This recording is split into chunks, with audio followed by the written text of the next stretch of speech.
주일 오전의 말씀을 가지고 소그룹 모임, 삶의 적용과 은혜로운 나눔들 잘 하셨는지요? 오후에는 우리가 계속해서 기독교 강요 30번의 주제를 통해서 말씀을 전파하고자 합니다. 우리 앞뒤좌우로 성도의 교제 나누겠습니다. 아름다움을 회복합시다. 시작. 네. 아름다움을 회복하는 우리 서울 에스라교회 되기를 바랍니다. 오늘은 오후에 8번째 기독교 강요의 8번째 주제를 통해서 오염의 전가, 오염의 전가라는 제목으로 말씀을 전파하고자 합니다. 다 함께 따라하겠습니다. 오염의 전가. 오염의 전가. 이 전가라고 하는 것은 구약 성경에 보게 되면은 레위기에서 동물을 제단 북편에서 머리에다가 안수를 하게 되죠. 그러면은 사실은 인간의 죄가 동물에게 뭐가 된다는 거예요? 전가가 된다는 거죠. 그거는 누가 정한 거냐면 하나님께서 그렇게 정하셨고 그 양염소 비둘기 새끼까지도 하나님이 그 피를 보면은 죄를 사해 주겠다고 말씀을 하신 것입니다. 이거는 전적으로 하나님의 언약에서 오는 능력이죠. 하나님의 말씀에서 오는 능력이죠. 그걸 우리는 믿는 거예요. 그걸 믿는 거고 거기서 속상이라고 하는 죄의 사함이 일어나게 되는 거지. 어떤 물리적으로 눈에 보이는 무슨 죄가 뭐 검은색이 흰색이 되고 그런 게 아니란 말이죠. 그래서 이거는 하나님께서 영적으로 그야말로 보이지 않는 세계, 영혼의 세계를, 영적인 세계를 믿는 그런 신자들에게 주신 특별한 언약이고 은혜인 것입니다. 그래서 이 오염의 전가라고 하는 것도 그 말과 똑같이 일어나는데 죄의 오염이 일어난 거죠. 이 죄의 오염이 일어났는데 이거를 인정하지 않으면 두 번째 전가를 우리는 받지 못해요. 그러므로 오늘 사실은 다뤄지게 되는 내용은 원죄에 관한 이야기입니다. 원죄. 사람이 태어나서 가장 먼저 할 수 있는 질문은 왜 죽는가 하는 거죠. 이 질문을 안 한다면은 사실 인생의 철학을 안 한 겁니다. 보통 2차 성징이 나타나고 성인이 되고 사춘기가 되고 그러면 한 중학생쯤 되면은 질문하거든요. 나는 왜 사는가? 살아서 무엇 하는가? 죽는 거와 무슨 다른 게 무엇인가? 과연 살아있는 것과 내가 지금 살아있는 것과 내가 죽는 것이 무슨 차이인가? 삶과 죽음에 대해서 죽으면 어떻게 되는지 이런 질문을 하거든요. 사실은. 그래서 하나님이 일부러 세상에서는 무슨 호르몬 작용으로 이제 생각하지만 저희는 그렇지 않습니다. 그 호르몬 작용을 넘은 영적인 작용이 있다고 믿고 사춘기 때, 갱년기 때, 그리고 노년기 때 이렇게 3번 인생의 허무함과 허탈함, 헛되고 헛되면 헛되고 헛되니 모든 것이 다 어떻다? 헛되도다 하는 것을 깨닫게 하시는 거죠. 그래서 여러분이 그런 시기를 이제 맞이하게 되고 지나간 분도 계시겠지만 그거를 경험하게 될 때 이상하게 여기거나 반항을 하거나 허무주의로 빠져서 자살을 하거나 그게 아니라 온다더니 왔구나. 하나님께서 봄에는 나들이를 가고 가을에는 단풍 구경을 가면서 생각하게 하는 그런 인생의 계절을 정해두셨구나. 그래서 우리는 이걸 자연스럽게 받아들여야지 뭔가 삐딱선 타는 인생의 방랑기나 방황의 시기로 인식해서는 안 된다. 저는 그렇게 믿고 있습니다. 그래서 여러분들이 자녀들에게 교육을 할 때도 미리 예고를 해주는 게 좋아요. 인생은 이런 거다. 인생은 이렇게 진행이 되는 거다. 그게 인생이다. 원래 그렇게 되는 거야. 그리고 그 아이가 그걸 이제 나중에 경험하게 되면은 온다더니 왔구나. 실제 나에게도 이런 감정이 오는구나. 중년에 계신 우리 성도님들도 우리 교회 많이 계시죠? 그래서 그것 또한 준비를 하셔야 한다. 저는 그런 생각을 합니다. 그래서 인간이 전가가 일어난다는 거예요. 전가가. 죽음도 전가가 일어난다. 이걸 인정해야 그 다음 두 번째 전가를 우리는 말할 수 있어요. 실례합니다. 이 모니터 TV가 제 각도에서 좀 틀어져 가지고요. 네, 이렇게 더 일로 빼줘야 돼. 일로 빼고 더 이렇게 기울이면 됩니다. 네, 감사합니다. 자, 오늘은 8번째 주제가 되겠다. 제 8주제 2권 1장 1절에서 5장 19절까지 이게 하나의 주제인데요. 사실은 이 기독교 강요에서 두 가지의 핵심 키워드를 쓰고 있습니다. 파란색 원죄와 일반 은총 요 두 가지입니다. 그래서 오늘 제목이 길어요. 그래서 제가 주보에 그냥 간단하게 오염의 전가 이렇게 했는데요. 원래 제목은 저렇게 깁니다. 그죠? 너무 길죠? 원죄, 죄책과 오염의 전가, 일반 은총, 모든 사람에게 미치는 하나님의 은혜가 요번 장 제목이에요. 이게. 그래서 한번 읽어볼까요? 시작. 원죄, 죄책과 오염의 전가, 일반 은총, 모든 사람에게 미치는 하나님의 은혜. 이게 커플이에요. 커플.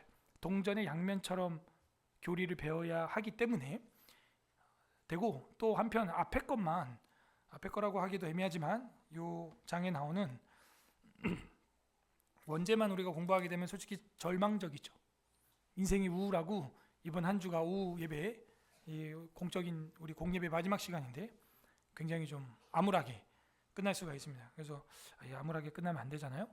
그래서 이 일반 은총이라고 하는 것을 한꺼번에 배우도록 8주제에서 8번째 주제에서는 그 문병호 교수님이 강의를 하고 있습니다. 그래서 먼저 이걸 처절하게 느껴야 됩니다. 오염의 전가되었다. 오염의 전가, 이게 이제 제목이었고요. 근데 그게 끝이 아니다. 요거를 여러분이 인정할 때 두 번째, 모든 사람에게 미치는 하나님의 은혜.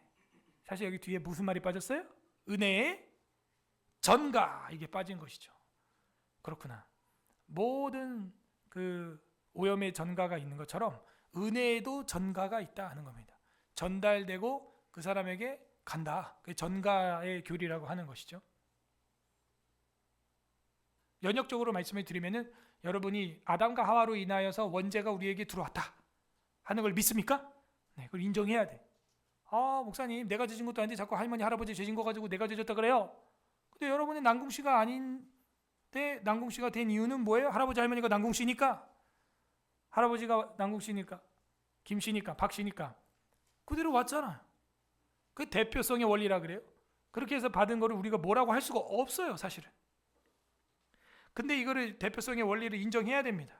이걸 인정하지 않으면 그 뒤에 있는 일반 은총을 뛰어넘는 그 모든 사람에게 미치는 하나님의 그 은혜, 그 은혜를 또 뛰어넘는 특별한 은혜가 있어요. 그 은혜 우리가 이야기할 수가 없죠. 오염의 전가를 이야기해야 특별한 은혜의 전가를 이야기할 수 있습니다. 사실은 이 일반 은총은요, 불신자한테도 임하는 거예요, 사실. 그래서 제가 말하고 싶은 것은 하나님의 은혜인데 그 뒤에 은혜의 전가. 근데 그거는 특별한 은혜죠. 그래서 사실은 모든 사람에게 오지는 않고요, 택자에게만 오는 것입니다. 불신자에게도 이른 비와 늦은 비를 주고 지금 오늘 이번 주 내내 날씨가 얼마나 좋습니까? 불신자도 저 날씨를 누리고 있단 말이죠. 그건 일반 은총이에요. 일반 은총. 그죠? 근데 우리 택자들은요, 그 일반 은총을 사실 뛰어넘어야 됩니다. 요 장의 마지막에서 아주 살짝 다뤄주는데 사실 그게 핵심이거든요. 근데 요 장 제목에는 이제 반영이 잘 안 돼 있다 하는 거죠. 일반 은총은 누구나 다 누리는 것을 말하는 거고, 여기는 불신자도 포함이 되어 있는 겁니다. 근데 우리는 이걸 뛰어넘는 하나님의 은혜의 전가를 사실은 이야기해야 돼요. 그거는 이제 모든 사람에게 주는 일반 은총도 있지만 또 하나님의 택자들에게 오는 특별 은총 중에서 은혜의 전가가 있거든요. 그 은혜의 전가를 우리는 생각을 해야겠다. 자, 하나하나 보겠습니다. 총 4가지로 이번 장에서는 이야기를 하고 있습니다. 첫 번째는 사람의 타락입니다. 여러분 창세기 4사건 4사람 기억나세요? 시작. 창조, 타락, 심판. 4사람 시작. 아브라함. 네, 아브라함, 야곱 나왔어. 자, 아브라함, 이삭, 야곱, 요새 아이야요. 그렇게 해서 사람의 타락에 대해서 이야기를 하는데, 이거는 뭐 창세기의 대주제고, 이 타락을 공부해야 여러분이 옆 사람을 이해할 수 있게 됩니다. 기독교에만 있는 이 타락의 교리는요, 정말 이 삭막한 세상을 사랑으로 꽃피게 하는 시동을 걸게 하는 거죠. 어떻게 우리가 사랑할 수 있습니까? 사랑할 만한 대상들이 아니거든요. 또 사랑한다고 해서 결혼했지만 함께 살지만 지내지만 때로는 또 마음이 상하고 보기가 싫거든요. 그래서 이 타락을 공부해야 옆 사람을 이해할 수 있게 됩니다. 두 번째, 타락을 공부해야 메시아를 대망하게 되죠. 메시아 대망사사. 그리고 세 번째로 타락을 공부해야 성경책을 이해하게 됩니다. 성경의 소돔과 고모라나 그런 사건에서 모압과 암몬이 태어나게 되는 롯의 딸들이 한 행동들이라든지 다말이 한 행동이라든지 그리고 입다라고 하는 삼손이 딸을 무슨 태워서 바친다든지 그런 끔찍한 내용들이 그게 뭘 말하는지 알게 되는 거죠. 타락한 인간들의 잘못된 행동들, 그걸 말하는 것이죠. 그래서 우리는 이 타락을 공부해야 옆 사람을 이해할 수 있게 됩니다. 창세기 5장 3절에서 5절 오늘 우리 읽었던 본문인데요. 아담이 130세에 자기의 모양 곧 자기의 형상과 같은 아들을 낳았다. 이게 의미하는 바가 큰 거예요. 1장이 아니라 5장이면요 3장에서 타락 이후거든요. 그러니까 이게 의미하는 바가 있는 거죠. 타락 이후에 아담이 130세, 아담은 1살부터 어른이었던 거 아시죠? 1살부터 어른이었습니다. 그리고 천국 가면 아담을 찾는 방법 뭐예요? 그래요? 네, 배꼽. 그죠? 아담은 배꼽이 없다. 그죠? 그래서 아담의 130세에 자기의 모양 곧 자기의 형상과 같은 아들, 자기의 형상이에요. 이제 하나님의 형상 맞죠, 물론. 그런데 이 5장은 타락한 이후 자기의 형상과 같은 아들을 낳아 이름을 셋이라고 하였고 아담은 셋을 낳은 후에 800년을 지내며 자녀들을 낳았으며 그는 930세를 살고 뭐했다? 이거죠. 죽었더라. 이 죽었다라고 하는 게 타락의 결론이죠. 처음에는 안 죽었어요. 930년을 살 줄이야. 뱀은요, 이 마귀가 들어간 거 아닙니까? 이 마귀가 뱀을 통해서 선악과를 먹게 하면 피를 토하든 어떻게든 없어지는 줄 알았지. 근데 바로가 아니었던 거죠. 바로 죽는 게 아니었던 거예요. 이게 복음이고 은혜예요. 지금 저랑 여러분이 이 땅에 살아있는 게 은혜인 줄로 믿습니다. 바로 가면 되잖아요. 예수 믿었으면. 죄를 졌으면. 둘 다 은혜예요. 죄를 지어도 바로 가지 않는 것은 하나님께서 은혜를 주기 위함이고 회개할 찬스를 주는 것이고 예수 믿어도 바로 가지 않는 것은 이 복음의 소식을 또 다른 사람에게 전하라고 하는 것이니 우리가 살아있는 것이 은혜입니다. 그러나 저와 여러분에게 무엇 때문에 우리는 결론적으로 아담처럼 죽게 되나요? 원죄 때문에. 죄 때문에 우리가 죽게 되었다. 이 육신의 장막이. 그래서 타락의 결론은 죽음으로써 확인하게 됩니다. 그러므로 우리 자신은요, 타락한 존재라는 것을 뼈저리게 인정해야 됩니다. 그러면 우리 교회 사랑이 넘칩니다. 서로 이해 못할 인간이 없어요. 그죠? 와, 저런 인간도 목사를 하는구나 이러면서 다 용서하고 이해하게 되죠. 이권 1장 이제 3절에 보게 되면은 우리 자신을 아는 참 지식은 창조 때에 지음받은 고귀한 상태와 타락으로 그 고귀함을 잃어버린 비참한 상태 사이의 간격이 얼마나 심각한지를 깨닫는 데서 비롯된다. 뭔지 알겠죠? 우리가 창조 때 고귀하게 지음받은 상태와 타락 이후에 얼마나 심각하게 고장났는지, 고귀함을 잃어버렸는지, 비참한지. 오라 나는 곤고한 사람이로다가 헬라어로 비참한 사람이로다 해요. 상태인지 그 사이의 간격을 아는 인간, 이게 심각한지 얼마나 심각한지 아는 것, 그게 우리 자신을 아는 지식이라는 거. 자, 옆 사람 한번 보겠습니다. 시작. 심각하죠 지금. 그 간격이. 타락 이전에 그 인간의 아름다웠던 모습과 지금도 아름답지만 이 고장난 이 간격이 얼마나 심각한지 인지하는 게 우리 자신을 아는 참 지식이라는 거예요. 철학인들도 어설피 알아가지고 델피 신전에 뭐라 그래요? 너 자신을 알라. 소크라테스가 한 말이 아니에요. 그게 철학 학당 신전에 있던 벽돌에 새겨져 있는 글씨입니다. 그게 그냥 너 자신을 알아라. 안타깝게도 근데 철학자들은 자기 자신을 알 수가 없죠. 왜? 우리가 첫 시간에 배웠죠. 나를 알려면 누구 알아야 돼요? 그렇죠. 거울이 있어야 되는 거예요. 나를 아는 지식은 하나님을 아는 지식에서 오는 거거든요. 모든 사람에게는 맹목적인 자기애가 있습니다. 이게 타락의 이게 결과예요. 그럼 어떻게 되냐? 나만 생각하는 거야. 막 끼어들고 과속하고, 깜빡이도 안 켜고 밀고 들어가고, 빵 누르고 막 보복 운전하고 앞에 가서 브레이킹 받고 막, 그죠? 맹목적인 자기애가 있어요. 사랑. 자기애는 자기 애기가 있다는 얘기가 아니고 자기를 사랑한다는 거죠. 그래서 자신의 이름에는 유능하다고 여긴다. 이거 오타 같은데, 그죠? 모든 사람에게 맹종이 자기애가 있어서 자신을 유능하다고 여긴다. 그죠? 자신을 유능하다고 여긴다예요. 이름여가 아니라 자신을 유능하다고 하고 자기를 자꾸 지켜 세워요. 자기를 띄어 올려요. 그걸 우리는 성경에서 뭐라 그래요? 네, 교만이라고 하는 거예요. 그건 우상 숭배가 될 수 있죠. 교만인 거예요, 교만. 그래서 맹목적인 자기애로 자기 자신을 유능하다고 자꾸 생각을 하는 거죠. 그렇구나. 그걸 이제 교만이라고 합니다. 그리고 교만은 이제 야심에서 꽃을 피워요. 그 야심을 갖고 이제 제대로 살기 시작하면요, 하나님 말씀에는 불순종하게 되고 하나님 아버지 앞에서는 불충한 종이 되는 거고, 또 교회와 사회와 사람들 앞에서는 배은망덕하게 된다라는 것입니다. 배은망덕한 사람 전 목회하면서 너무 많이 봤어요. 여러분도 많이 경험을 해보셨을까요? 네. 이건요, 망상적인 자기도취입니다. 이게, 그죠? 이거는 망상이에요, 망상.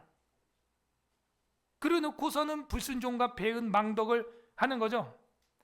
하나님은 우리 인간에게 타락 전에 자유의지를 주신 이유는 우리가 온전하게 뜻을 다하여 인격적인 순종을 하기를 원했던 거예요. 그게 우리에게 주셨던 자유의지거든요. 근데 우리는 죄를 지었죠. 그럼 우리가 온전한 뜻을 다하여 순종할 수 있는 상태였던 아담과 하와가 죄를 졌다는 건 뭘 의미하냐면 다른 게 아니에요. 적극적인 불순종과 배은망덕을 했다는 것이죠. 그게 죄입니다. 아니 목사님, 어떻게 완벽한 자유의지를 가지고 있는데 배은망덕을 합니까? 완벽한 자유의지를 하나님이 주셨어요. 그래서 완벽하게 뜻을 다해서 순종할 수 있었고, 순종해 왔고, 순종할 수 있습니다. 그런데 사탄이 개입을 하여 유혹을 했고, 그 유혹에 넘어간 인간은 탐심의 마음이 이끌려서 방종하게 되어서 뜻을 다하여 했던 순종을 포기하고 적극적으로 이제 불순종을 하여 배은망덕이 된 것입니다. 간단한 이야기예요, 사실은. 자유의지라고 하는 것은 죄를 완벽히 안 짓는다는 얘기가 아니에요. 무슨 말인지 알죠? 반대예요. 오히려 뜻을 다하는 적극적인 온전한 순종을 할 수 있었던 인간의 상태, 그게 자유의지예요, 사실은. 근데 죄와 뱀의 유혹과 나의 교만과 야심이 불순종으로 불충하게 되어 배은망덕의 열매를 맺으니까 선악과를 팍 먹는 것이죠. 그것까지도 자유의지인 거예요, 사실. 그러므로 죄의 본질은 불충과 배은망덕입니다. 죄의 본질은 이거예요. 불충과 배은망덕, 이 두 가지입니다. 하나로 한다면은 배은망덕이에요. 하나님을 잊어버리는 거예요. 그러므로 창세기 3장 5절 다 같이 읽어보겠습니다. 시작. 너희가 그것을 먹는 날에는 너희 눈이 밝아져 하나님과 같이 되어 선악을 알 줄 하나님이 아심이니라. 유혹하는 거죠. 유혹이에요. 너가 눈이 밝아져 뭐처럼 되라는 거예요? 하나님과 같이 되라, 이거죠. 너가 하나님이 되라, 이거예요. 그리고 오늘날도 우리나라에 그런 사람이 많습니다. 종교, 기독교 이런 거 의지하지 마. 광신자 같아. 그리고 뭐 그렇게 마음이 나약해가지고 종교에 의지해. 여러분, 종교를 가지고 있는 사람을 마치 무슨 정신병자나 뭐 심신미약자처럼 여기는 이런 분위기가 있습니다. 그건 말이 안 되는 거예요. 그거는 무슨 얘기냐면, 종교를 버리라는 얘기는 반대로 말하면 너가 너 인생 그냥 살아. 너가 하나님과 같이 되어 그냥 너가 하란 말이야. 너가 네 인생을 뭐 의지하고 그래, 이런 거죠. 이게 인류 최초의 인간의 죄와 다른 게 아니에요. 같은 거예요. 너가 해라. 야, 그런 거 의지하지 마. 그 해서 뭐해? 야, 교회 가면 뭐하냐? 기도해서 뭐하냐? 계속 이런 사탄의 선악과 유혹이 지금도 있다 없다? 있어요. 달콤하다니까요. 굳이 그렇게 하지 마. 저 불신자들 봐. 불신자들. 하나님과 같이 살잖아. 교회 안 다니고 신앙생활 안 해도 잘 살잖아. 마치 하박국 시대에 유행했던 말과 같습니다. 하박국 선지자의 시대에. 뱀이 끝없이 저랑 여러분을 유혹을 합니다. 이것이 뭐냐? 이게 걸려 넘어가면 타락인 거예요. 이제. 근데 이미 우리 선조들은 타락을 해 버렸고, 그래서 무슨 얘기를 하고 싶냐? 저랑 여러분이 또 선악과를 먹어야 된다는 게 아니라 소소하게 먹고 있어요 지금. 예. 먹고 있고 저랑 여러분 안에 계속 죄를 짓고자 하는 아이디어가 기발하게 번뜩이게 항상 쉬지도 아니하고 하루에 7개씩 일어나고 있다는 거예요. 아셨어요? 내가 왜 이 모양인지 알겠죠 이제? 아, 그렇구나. 결론입니다. 타락한 인류의 후손인 저와 여러분의 상태예요. 근데 우리는 뭐 하고 있어요? 아닌 척 하고 있죠. 자기는 아닌 척 하려고 자꾸 하는 거야. 그거 자체가 타락한 증거예요. 교만이에요. 야심이에요. 이미 고장 났다니까요. 그게 죽어요. 그래서 930년은커녕 93세도 못 살고 죽는 경우도 태반이에요. 맞죠? 인정해야 돼요. 따라하세요. 인정하자. 내 얘기다. 이걸 인정해야 됩니다.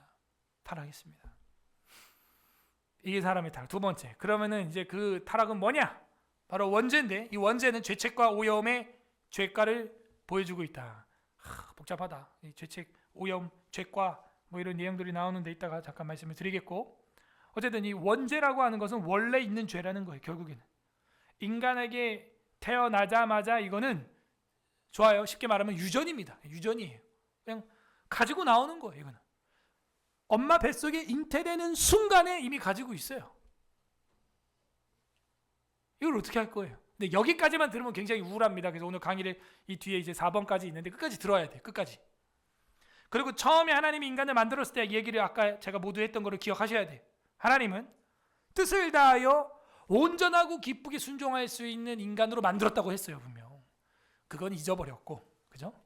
안타까운 상황이 되어버렸고, 지금은 타락 이후에 지금 그 간격이 있다 그랬죠. 지금 이미 우리는 그 간격을 뛰어넘어와서 지금 끝자락에 살고 있기 때문에 참 안타까운 상황이고, 그러므로 이 원죄의 상황이 들어와 있는 거죠. 로마서 5장 12절 읽어보겠습니다. 시작. 그러므로 한 사람으로 말미암아 죄가 세상에 들어오고 죄로 말미암아 사망에 들어왔나니 이와 같이 모든 사람이 죄를 지었으므로 사망이 모든 사람에게 이르렀느니라. 한 사람으로 말미암아 들어왔다 그래놓고서 모든 사람이 지었다 그러고 있어요. 한 사람으로 말미암아 죄가 들어왔다고 해놓고 이와 같이 모든 사람이 죄를 지었대요. 무슨 얘기냐? 아까 제가 했던 겁니다. 죄의 유전이에요. 이씨 집안에 이씨 나고, 그죠? 하씨 집안에 하씨 나고, 죄씨 집안에 뭐 나요? 죄인 나오는 거예요. 애들 보십시오. 어려서부터 머리 굴리면서 엄마 아빠 속이고 사탕 하나 먹어놓고 안 먹은 척. 엄마 아빠 없을 때는 찬장 열어가지고 막 죄다 꺼내서 사탕 뽀개 먹어요. 막 그냥. 어려서부터 그렇게 악해. 아무튼 희한하게 가르쳐준 게 아닙니다. 자기들의 아이디어예요. 기똥차게 꺼내 먹는 거예요. 그리고 막 방에 들어가서 걔네 옷장 열어보면 거기서 막 사탕이 우르륵 나와. 막 엄마 아빠 거. 그 유일한 외도죠. 네, 유일한 뭐라 그럴까? 자기들만의 일탈이죠. 응? 그래도 우리 교회는 건전하다. 자기들의 유일한 일탈이 컵라면 숨겨 먹고 뭐 이런 거니까 다행이다. 뭐 다른 교회처럼 뭐 담배를 피우고 술을 마시고 마약을 하고 뭐 이런 게 아니니까. 예전에 제가 주차장에 이렇게 가면 애들이 막, 야 목사님 온다, 과자 숨겨 막 담배 피다 걸린 것처럼 막 애들이 막 그랬습니다. 어쨌든 그렇게 인간은 어려서부터 그 죄의 아이디어가 타고났어. 그래서 원죄는요, 모방의 학습에 의해서 되는 것이 전가되는 것이 아니라 하나님이 말씀하신 언약, 창세기 2장에 말씀하셨던 그 언약에 따라서 그냥 전가되는 거예요. 아셨죠? 이 개념을 잊으면 안 됩니다. 네 엄마 아빠가 그러니까 그렇지, 뭐 그 말도 뭐 일면 맞는 말인데 그게 아니라 원죄는 모방이나 학습이나 가르쳐서 된 게 아니고요. 하나님의 언약의 말씀에 따라서 성경대로 성경의 구약의 언약에 따라서 그렇게 주님의 계시대로 돼버린 거예요. 그냥 정가가 돼버린 거예요. 누가 막겠어요? 이거 아무도 못 막아요. 이거는. 그래서 저와 여러분의 상태가 굉장히 심각합니다. 지금 화 안 내야 될 때 엄청 화내고요. 배고프면 화내고 막 배고프면 빌어야지 오히려. 그죠? 아, 밥 좀 주세요. 밥 좀 주세요. 막 딱 보면은 이제 배고프지 지금. 그래. 희한해. 특히 이제 남자분들은 이제 배가 화가 나 있으면 뭘 먹여봐요. 자기도 왜 화나는지 몰라 사실은. 참 그렇습니다. 이 타락한 인간들의 모습이란 웃을 때 웃고 울 때 웃는 그런 거죠. 시편 51편 5절 다 같이 읽어보겠습니다.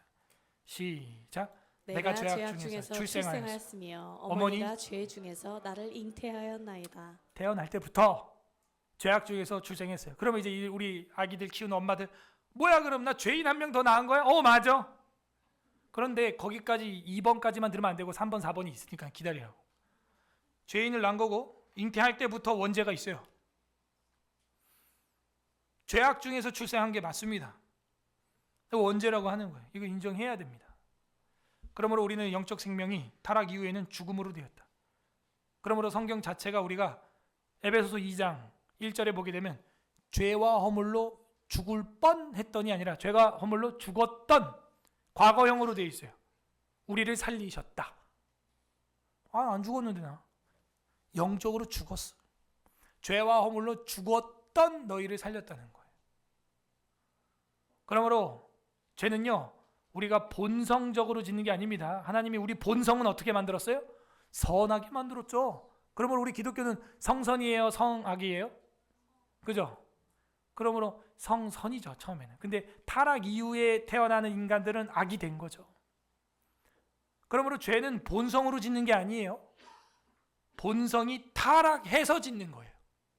미세한 차이지만 정확하게 기억을 해야 됩니다. 하나님은 원래 인간의 본성은 하나님의 형상으로 만들었죠. 그런데 우리 인간의 본성이 어떻게 됐다고요? 본성이 타락해서 죄를 짓는 거예요. 정확한 개념이죠. 그렇습니다. 그러면 서로를 바라볼 때 이해도 하고 사랑도 하게 되는 거예요. 이해하는 것은 이제 타락했기 때문에 이해를 하게 되고, 사랑하게 되는 것은 원래 저 남궁현우라는 인간의 본래는 하나님이 만들 때 더 목사답게 만들었었을 텐데, 그죠? 더 인간처럼, 더 인간답게 하나님의 형상으로, 물론 지금도 멋지죠, 그죠? 한 명 타락 이전엔 얼마나 멋있었을까. 할렐루야. 복이 있을지어다. 그러면서 불쌍히 여기고 사랑하게 되는 거예요. 지금은 무슨 상태? 타락한 상태, 고장난 상태니까 이제 타락하고 이제 이해를 하고, 한편으로는 이제 더 전진해야죠. 사랑하는 데까지.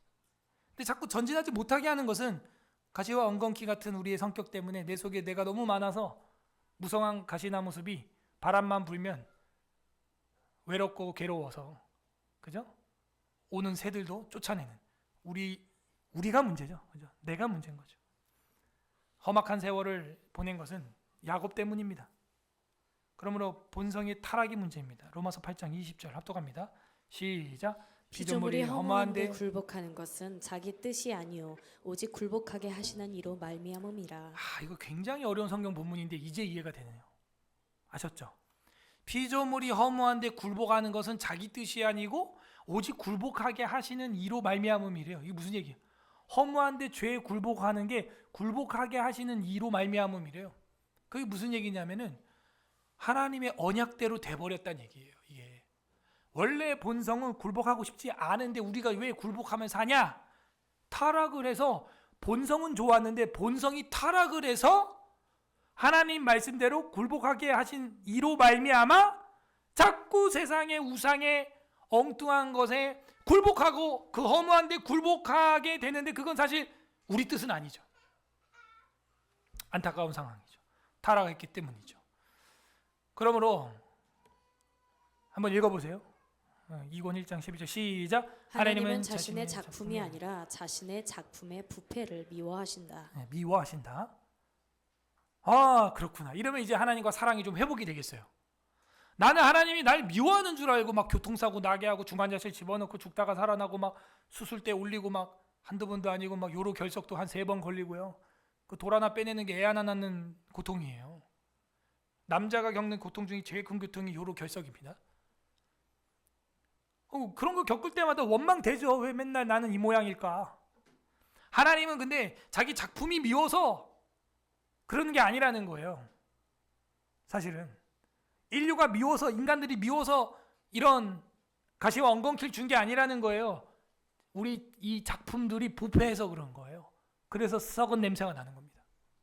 부패해서. 그걸 하나님을 원망할 수 없어요. 우리가 타락했잖아요. 우리가 떨어져가지고 골았잖아요. 멍든 사과 됐잖아요. 그래가지고 박스 안에 넣어봐요. 신기하게도 귤 하나 고르면요, 그 안에 있는 모든 귤이 다 골아버려. 그냥 곰팡이의 전가, 귤의 전가. 희한하죠. 곰팡이 하나 폈는데 그 박스에 그냥 놔뒀더니요, 그 다 퍼져가지고 귤이 물렁물렁 다 버려야 돼. 원죄는 죄과로 인한 죄책과 오염을 포기한다. 제가 책을 스캔을 했더니 오히려 스캔이 오타가 많네. 예. 원죄는 죄과로 인한 죄책과 오염을 포함한다. 색깔 칠한 건 오타가 아닙니다. 원죄는요, 죄과로 인한 죄책과 오염을 다 가지고 있다는 거예요. 자, 그러면은 이 죄과가 뭐냐? 죄과는 범죄가 되게 하는 비판의 가치를 말하는 게 죄과예요. 그러니까 죄의 기준을 말하는 거죠. 죄과는 이거 비난받아야 돼, 비판받아야 될 가치가 있어, 이거는 죄야 라고 지적하는 거, 그 죄과라고 합니다. 그래서 원죄는 어떤 기준으로부터 벗어났어요. 죄책은 뭐예요? 죄과의, 이 앞에 거, 이 죄과에 대한 책망이죠. 죄과에 대한 책망. 죄과는 뭐라고요? 죄냐 아니냐 하는 비난의 가치를 말하는 거예요. 비난의 가치를 죄과라고 하고, 이거 죄야 이렇게 되면 그 죄에 대한 책망, 그게 이제 형벌이죠. 형벌. 그걸 죄책이라고 합니다. 형벌이 있어요, 죄에는. 그리고 오염은 뭐냐면은 그 죄과로 인해 썩은 상태죠. 비참한 상태죠. 그 오염이라고 하는데, 원죄에는 그 바로 비난의 가치가 있는 그 죄로 인한 죄책과 오염, 형벌과 비참한 상태가 원죄에 다 있다는 거예요. 형벌과 비참한 상태가 원죄에 다 있다는 것이죠. 그리고 그걸 죄라고 하는 기준은 이미 범죄가 되게 하는 가치, 하나님의 말씀 안에 그 죄라고 다 기준이 정해져 있는 거고요. 죄과는. 이해됐어요? 어렵죠? 그래서 원죄는 뭐냐?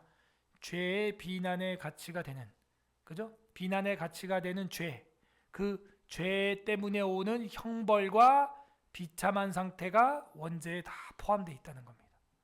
그러므로 우리는 무슨 얘기예요? 태어날 때부터 형벌과 비참한 상태를 가지고 있는 그런 상황이다. 그걸 뭐라 그러냐? 본성의 타락이에요. 타락으로 인해서 원죄의 전가는 너무 인격적이고 전체적으로 저랑 여러분의 지배를 하고 있어요. 원죄는 굉장히 전체적이에요. 이로 인해서 우리 자신 자체가 뭐가 되었다? 죄인이 되었어요. 그게 죄인이라는 개념이에요. 조금 더 나눠서, 죄와 인을 나눠서 얘기해 볼까요? 인은 그냥 사람이고요, 저랑 여러분이 죄의 씨앗이에요. 그냥. 제가 예전에 한참 청년 때 더 혈기왕성할 때는요, 막 이런 기도가 나오는 거예요. 하나님, 내가 오늘 하루 사는 것 자체가 죄입니다. 그냥. 그런 기도 해봤어요? 전 그게 너무 괴로웠어, 솔직히. 그래서 약간 정신병자처럼 산 적도 있어요. 20대는 걸어 다니면서도 기도하는 거예요. 죄를 안 지으려고. 그게 이제 일면 이제 수도승들의 삶이 좀 이해가 되죠. 그래서 버스 정류장에서도 전철에서도 막 눈에 보이는 막 이런 것들 때문에 나름 기준을 삼고, 또 막 광고에 보면 막 수영복 입고 있는 아가씨들 막 전철에서 막 이러잖아요. 그러면 한 번 first는 죄가 아니다, second는 죄다 막 이러고 혼자 막 룰을 정하고, 제가 로마 카톨릭에서 태어났으면 완전 그냥 수도승이 됐을 겁니다. 온몸에 체인을 감고 막 무릎으로 계단 올라가고 막. 그 옛날 그랬어요. 중세 시대에. 너무 괴로운 거예요. 내가 오늘 하루 산다는 것 자체가 오늘은 또 내가 뭔 죄를 질까 스스로가 걱정이 되는 거예요. 여러분 표정은 전혀 그렇지 않아서 저만 죄인인 것 같아요 지금. 그런 고민을 해 보셨습니까? 참 신자라면 죄와의 싸움을 하는 거예요. 근데 이게 못 이깁니다 절대로. 왜? 죄인이에요. 그냥 제가 죄의 씨앗이고 죄의 지배를 받고 있어요 지금. 죄의 지배를 받으면서 살고 있고 태어났어요 그렇게. 와, 그러므로 기도할 때마다 그래요. 하나님, 제가 오늘 숨쉬는 이 삶, 숨쉰다는 것 자체가 이미 죽기에 충분한 조건을 갖고 있습니다. 그런 기도를 흘렸어요. 도와주시옵소서. 내가 살아있다는 것 자체가 주님 앞에 심판받기에 너무 합당합니다. 그 원죄의 처절한 절규입니다. 사실은 절규예요. 왜? 본성이 좋은데 본성이 타락했죠. 근데 이런 거를 청년 시절에 안 알려주는 거예요 목사님들이. 그러니까 더 괴로운 거야 막. 그걸 이겨내려고 혼자서 사람도 안 만나고 방에 혼자 있고 어떨 때는 하루 종일 잠만 잤어 그냥. 그럼 죄를 안 짓는 것 같거든. 그런 느낌을 아세요? 저 혼자 수도승이 된 것 같습니다. 네. 근데 이거를 배워야 돼요. 아, 우리의 본성이 타락했기 때문에 내가 이 모양이구나. 그러면 이제 뒤에 단계로 우리가 전진을 할 수가 있어요. 해결책은 뭐 미리 말씀드리면은 이 자연적 은혜가 파괴됐죠 지금. 맞죠? 하나님이 주셨던 본성 참 자연스러웠어요. 자연적이었고 에덴 동산을 다 누리게 해주셨던 이 일반 은총 그리고 자연적인 하나님의 그 은혜 이 깨졌죠. 그러면 이제 이거 회복시키려면 뭐가 필요한 거예요? 초자연적인 은혜가 필요한 거예요. 이거를 우리는요 불가항력적인 은혜다 배웠어요? 기억나요? 그죠? 불가항력적인 은혜, 이건 거부할 수 없는 거예요. 예. 그건 내가 원해서 되는 것도 아니에요. 기도해야 할 수 있겠죠. 그러나 그 결정은 누가 하는 거예요? 신께서 하는 거예요. 하나님이 하는 거예요. 하나님이. 그러므로 해결책은 단 하나. 제가 그렇게 고민하고 청년 시절에 자기와의 싸움을 하고 숨 쉬는 것 자체, 오늘 하루도 살았다는 자체가 하나님 앞에 죽어 마땅한 조건, 필요 충분 조건을 다 채웠습니다. 제가 하는 것처럼 초자연적인 은혜가 없이는 이거를 우리는 죄인을 털어낼 수가 없어요. 극복할 수가 없습니다. 여기서 삐끗 판단 잘못하면 이제 자살교 나오는 거야. 이제 조심해야 돼요. 여기서 이제 조금 잘못 염세주의로 빠지면요, 그래 하면서 헤라클레이토스나 이런 철학인들이 그 고대의 그 유명한 철학인들이 자살을 그렇게 잘해요. 다. 그러므로 우리는 그리스도 품밖에 없다. 이제 이 간절함을 가져야 됩니다. 이 죄책을 받으면서 더욱더 그 해결책을 찾아야 되는 거예요. 그러므로 죄책은 자연에서 오고 성결은, 거룩은 초자연적인 은총에서 온다. 이권 1장 7절에서 말하고 있습니다. 그렇군요. 죄책은 자연에서 오고 성결은 초자연에서 오는구나. 고린도전서 15장 22절 한번 찾아보세요. 아담 안에서 모든 사람이 죽은 것 같이, 다 같이 찾아보겠습니다. 고린도전서 15장 22절, 고린도전서 고전 15장 22절, 282페이지, 신약성경 282페이지, 고린도전서 15장 22절 합독합니다. 시작. 아담 안에서 모든 사람이 죽은 것 같이 그리스도 안에서 모든 사람이 삶을 얻으리라. 여러분, 예수 그리스도 안으로 오시기 바랍니다. 그 안으로 오면 삶을 얻게 되어 있어요. 그렇게 헤매고 그렇게 스스로 학대를 하고 고행을 하고 아무리 해도 그 벗어날 수가 없습니다. 그래서 그런 사람들이 들어갔던 게 오전에 공부했던 상하탑이에요.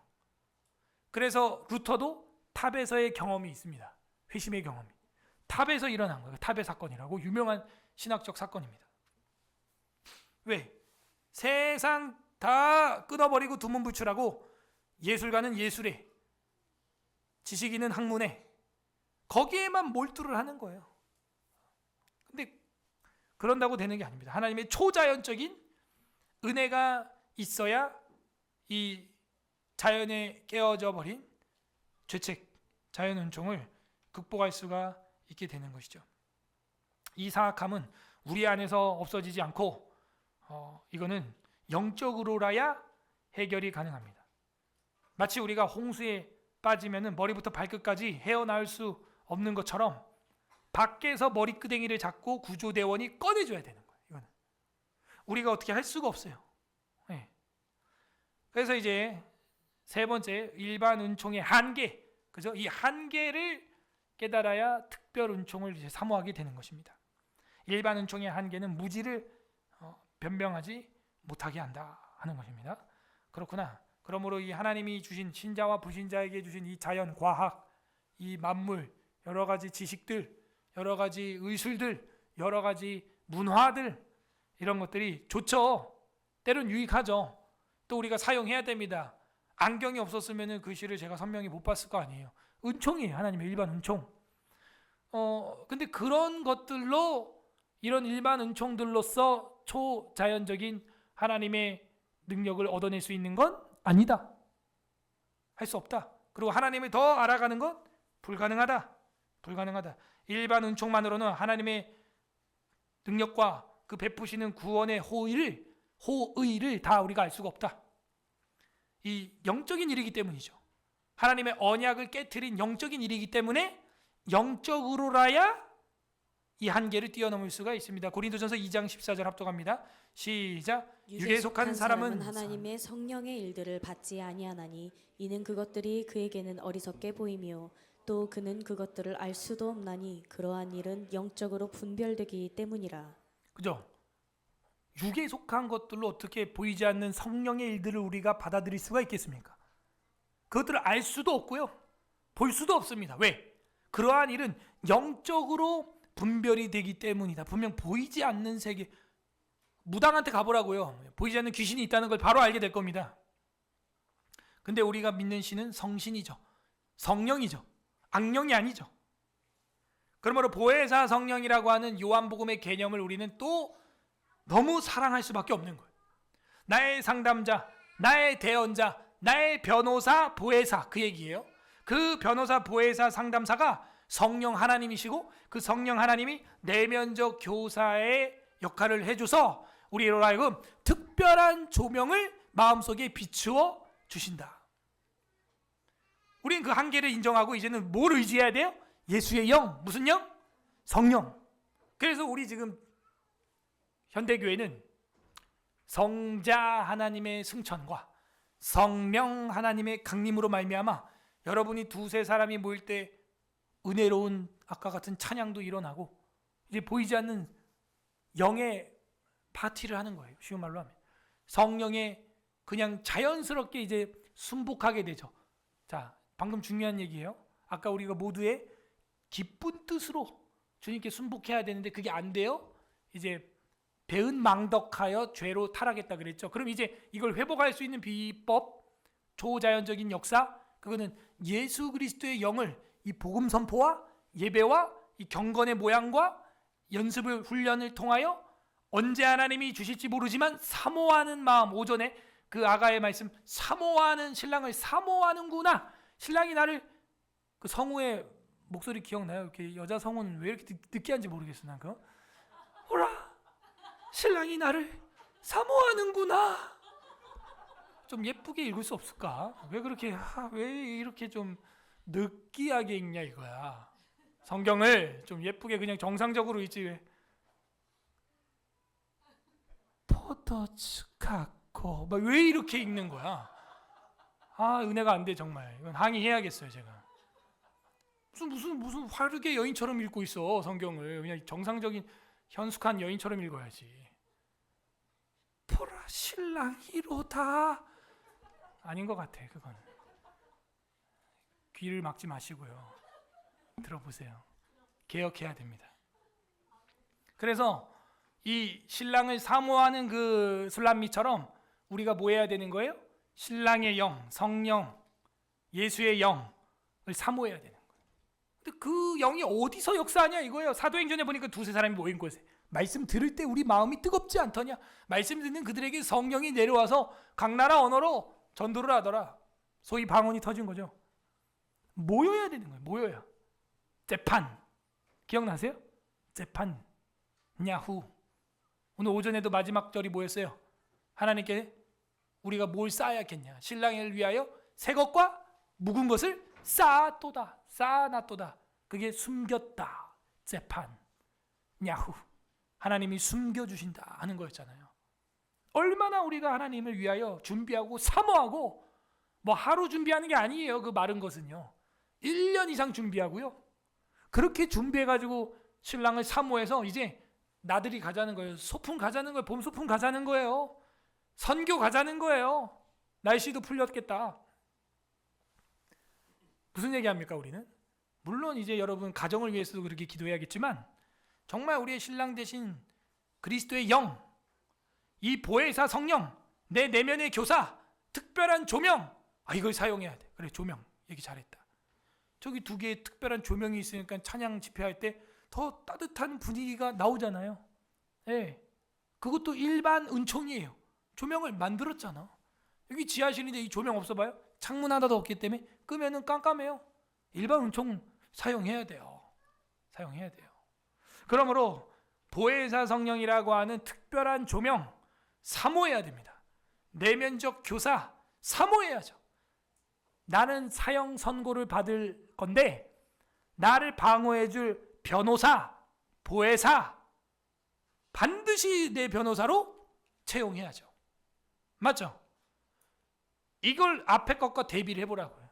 처절한 우리의 이 본성이 타락한 죄인, 정말 처참한 간격을 가지고 있을 수밖에 없는 우리의 이 처참한 상태, 하루가 멀다 하고 저지르는 관계의 파괴, 사람과 사람 지인에게 저지르는 이 쓸데없는 새치혀의 쓸데없는 말들, 상처들. 차라리 말을 하지 않는 사람이었다면 이런 죄라도 안 지을 텐데 그런 생각이 들 정도의 나의 부족한 모습들.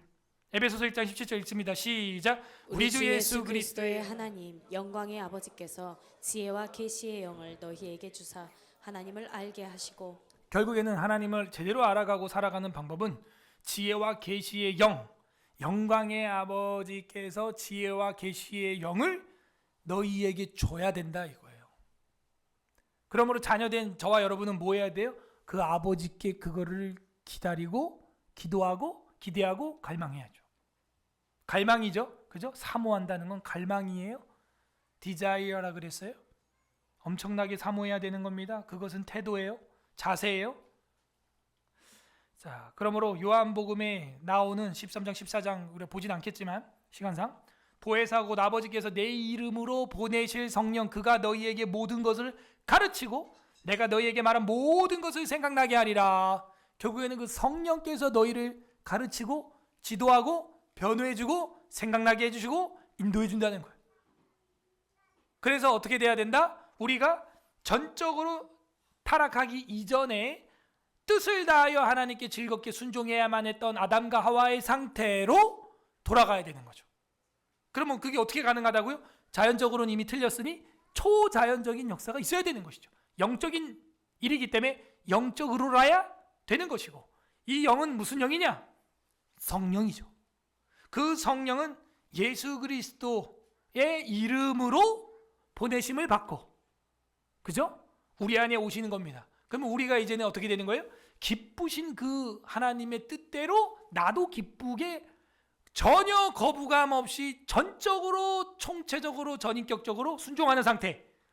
이거를 성령으로 말미암아 하게 되었으니 이걸 뭐라고 한다고요? 나 누구한테 얘기하고 있어 지금? 잘 듣고 있어요? 전적으로 성령님의 은혜로 이걸 하고 있으니 이거를 우리가 성령 충만이라고 하는 거예요. 따라하세요. 성령 충만. 이걸 기도하는 거라고요. 근데 이걸 안 가르쳐줘. 그냥 덮어놓고 성령 충만. 왜? 내가 왜 성령 충만해야 되는데? 원인부터 조직적으로 시스테미틱하게 알려주는 이런 거를 시스테미틱 티올로지, 조직 신학이라고 하는 거예요. 이 기독교 강요가 이래서 뭐 전무후무한 기독교 교리와 작품이 된 겁니다.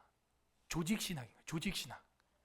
성경 전체를 아우러서 한 가지 주제를 정리를 해서 지금 우리에게 8번째 교육을 해주고 있는 겁니다. 그러니 존 칼빈은 죽었으나 살아있고 지금도 말하고 있느니라. 지금도 우리를 가르치고 있는 거예요. 이게 엄청난 겁니다, 여러분. 마지막, 자, 우리의 자유의지 이제 어떻게 될까요? 하나님 보시기에 선을 행할 의지가 원래 자유의지였어요. 근데 지금 불신자들도 이 용어를 쓴다니까. 아, 인간에게 자유의지가 있잖아. 아, 냅둬, 내 자유의지야 하는데, 그래, 냅둬 네 자유의지야. 자유의지라고 하는 개념 정의를 해봐라. 못해요. 내 맘대로 하는 거래요. 내 맘대로 하는 게 자유의지라면 제가 한마디 해보고 싶어요. 너 정말 맘대로 해보고 싶은 거 있지? 말해봐. 그것도 못해. 예를 들어서 뭐 예컨대 학생들은 뭐 난 옥스퍼드 하버드 가고 싶다. 마음대로 해봐. 네 자유의지를 활용해서 저 자매와 저 형제와 하고 싶대. 너 자유의지 있잖아. 마음대로 네 자유의지로 그 형제의 자매 마음을 뺏어봐. 너 자유의지 있잖아. 하늘을 날아봐. 너 자유의지 있잖아. 달 날아가봐. 뭐 그 의지가 얼마나 한계성이 큰지 아직도 모르겠나? 우린 3번에서 이미 공부했습니다. 그러므로 원래 하나님이 주신 자유의지는 하나님 보기에 선을 행할 의지가 자유의지예요. 따라하세요. 선을 행할 의지, 자유의지. 반대는 아니란 얘기죠. 그럼 악을 행할 의지, 형제자매를 속썩이는 의지, 그거는 하나님의 원래 주신 자유의지가 아닙니다. 하나님을 기쁘시게 할 선한 의지, 그게 자유의지고, 지금 우리 자유의지가 선악과를 먹음으로 말미암아 어떻게 됐어요? 온전해요? 불완전해요? 불완전하죠? 그러므로 하나님을 기쁘게 할 선한 의지가 우리한테 있다 없다? 없다. 상실됐어요. 그러므로 내가 오늘 서울 에스라교회에 나왔다라고 말하는 이런 목사들, 목사도 아닌데 제가 볼 때 이단이에요. 뭐 사랑침례교회 뭐 정동수 목사 이런 사람들 다 이단입니다. 그 교리가. 내가 뭐 애국한다고 여러분 그거 따라가지 마세요. 그 이단들의 그 포교 수작 중에 하나입니다. 하나님이 뭐 은혜 뭐 줄자 안 줄자 정해놓은 건, 태어나기 전에 정해놓은 건 너무 좀 하나님이 좀 아닌 것 같대. 뭐 그런 소리를 해. 우리가 태어나서 들어보고 교회로 와서 내가 믿어야 되는 거래. 그게 무슨 얘기인지 알죠? 처음에 봤던 거, 너가 하나님같이 되라, 이 얘기예요. 여기서 아멘 하면 안 되는데, 자, 너가 하나님처럼 되라. 너가 신이 되라. 너가 선택했고 너가 교회 나왔지, 너가 믿었지, 너가 구원받았지. 결국 그게 무슨 얘기예요? 뱀이 한 얘기랑 똑같은 얘기 아니에요. 그게 이제 펠라기우스라고 하는 이단입니다. 그게.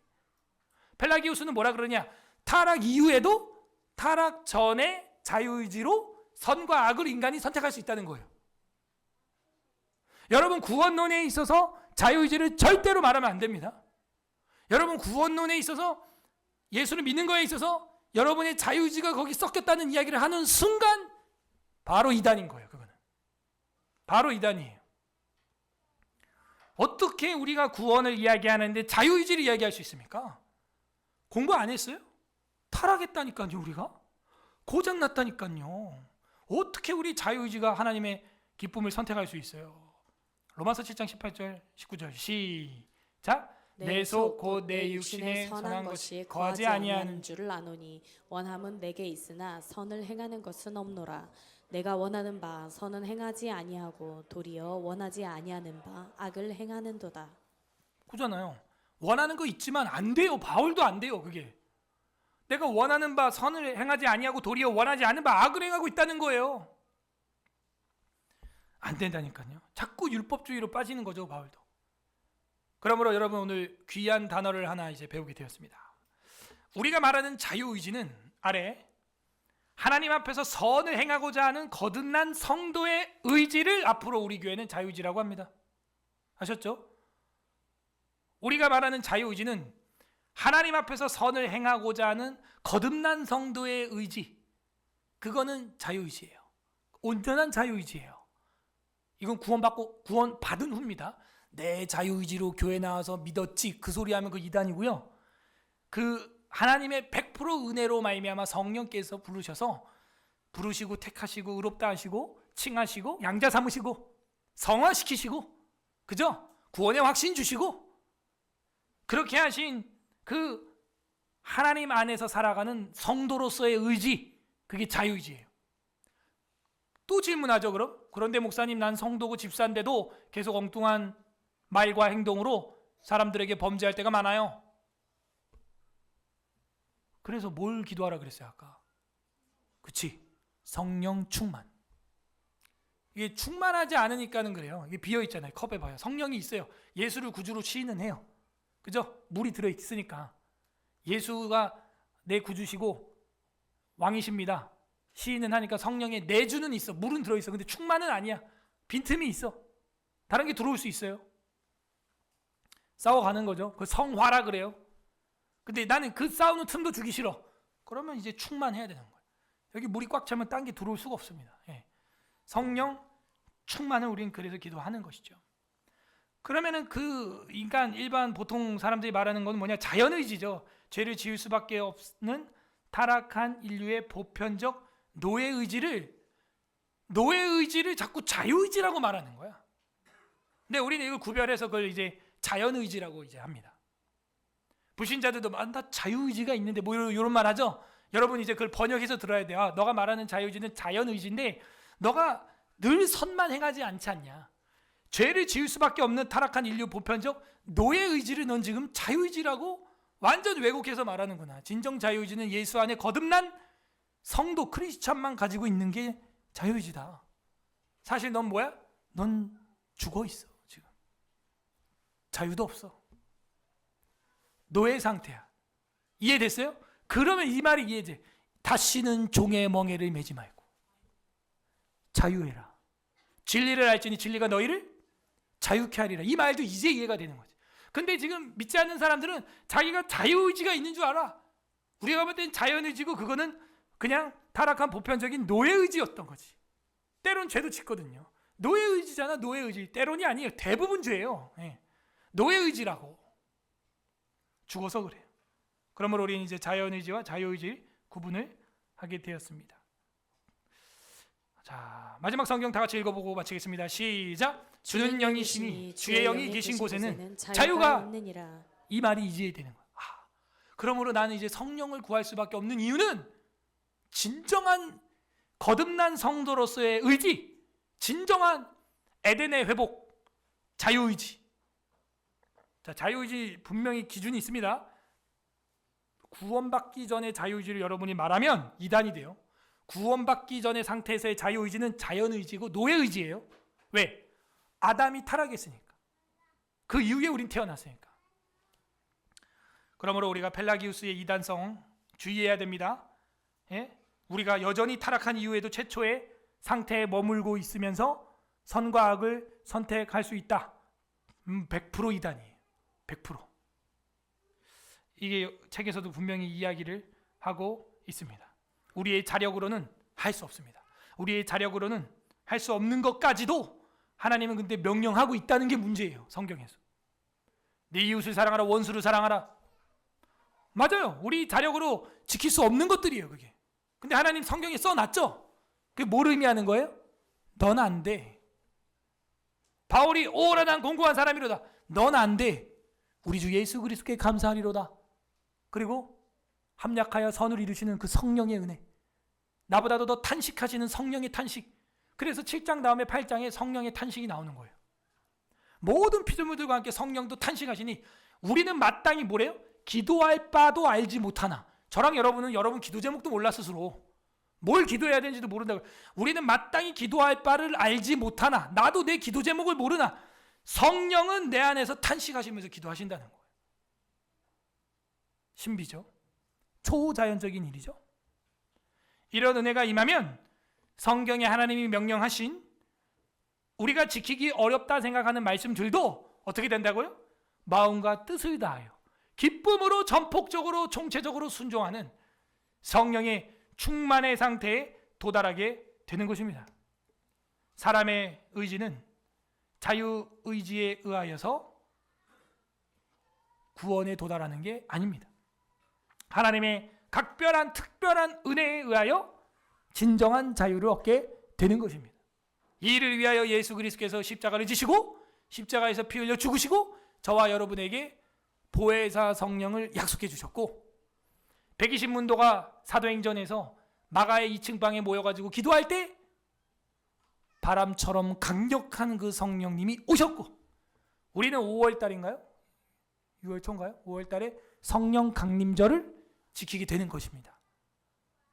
그래서 그 날도 13년 동안 아무런 우리가 감사와 행사가 없이 지나갔는데 아니 이렇게 중요한 성령 강림절을 한국교회가 왜 이렇게 터부시하고 있냐 이거예요. 성탄절 이상으로 감사하며 찬양하기를 소망합니다. 이게 제일 우리한테 현실적인 이야기예요. 성령의 역사에 살아가고 있는 거예요. 우리는 지금 성령 시대를 살고 있는 거예요. 잘못 배운 거죠. 교육을 저도 못 받은 거죠. 그러니까 성령 강림절 그냥 뭐 헌금 조금 하고 지나가는 거예요. 아닙니다. 성령이 오셨네, 성령이 오셨네, 내 주께서 보내신 성령이 오셨네. 찬양의 잔치로 보내기로 결정했어요. 여러분의 자작곡, CCM, 새 노래로 시편 찬송가 고전 찬송가 대회는 추수감사절에 있으니까 놔두고 성령 강림절에는 그야말로 세술에 취한 사람처럼 또 술 먹고 오지 마. 또 그 얘기가 아니에요. 세술에 취한 사람처럼 성령 충만하여 하나님 앞에 마음껏 찬양 대회로 모이기를 소망합니다. 예, 그거예요. 그 일을 위하여 예수께서는 이 땅에 오셨고 자신의 몸을 십자가에 못 박은 겁니다. 왜? 이제 내 육체로는 한계가 있고 이제는 구원하여 올라간 뒤에는 온 인류에 다 편재하기 위해서는 영으로 와야 한다는 거예요. 영으로. 그러므로 예수님이 내가 가는 게 너희에게 유익하다. 육체로 있을 때는 너희에게만 몇 명과만 있지만 내가 가면 영으로 어디든 그죠? 성령이 운행할 수가 있는 것이죠. 자, 이렇게 오늘 오염의 전가를 배우면서 우리의 고장한 자유의지를 하는데 이거를 공부해야 의의 전가와 그죠? 일반 은총을 뛰어넘는 특별 은총까지 우리가 사모하게 되는 것이었죠. 우리 말씀을 생각하면서 기도합시다. 이 시간 기도할 때 하나님 감사합니다. 우리는 오염으로 전가되어 있고 죽음을 해결할 수 없고 죄를 극복할 수 없는 아무리 수행을 하고 고행을 하고 정말 이 죄를 짓지 않기 위하여 타워에 들어가고 잠만 자보기도 하고 별짓을 다 해보지만 이길 수가 없습니다.